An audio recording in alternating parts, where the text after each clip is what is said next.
قال النبي صلى الله عليه وسلم: إن الله اصطفى من الكلام 4: سبحان الله، والحمد لله، ولا إله إلا الله، والله أكبر.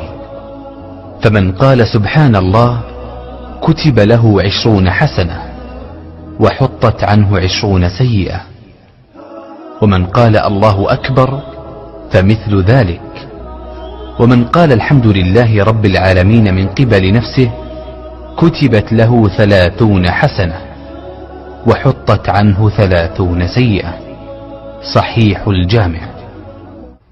قال النبي صلى الله عليه وسلم: إن سبحان الله والحمد لله ولا إله إلا الله ينفضن الخطايا كما تنفض الشجرة ورقها.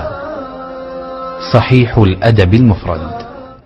قال النبي صلى الله عليه وسلم: كلمتان خفيفتان على اللسان ثقيلتان في الميزان حبيبتان إلى الرحمن، سبحان الله وبحمده، سبحان الله العظيم. متفق عليه. قال النبي صلى الله عليه وسلم: ما على الأرض رجل يقول لا إله إلا الله والله أكبر وسبحان الله والحمد لله ولا حول ولا قوة إلا بالله إلا كفرت عنه ذنوبه وإن كانت مثل زبد البحر. صحيح الجامع. قال النبي صلى الله عليه وسلم: أيعجز أحدكم أن يكسب كل يوم 1000 حسنة؟ قالوا: كيف يكسب أحدنا 1000 حسنة؟ قال: يسبح الله 100 تسبيحة فيكتب له 1000 حسنة أو يحط عنه 1000 خطيئة.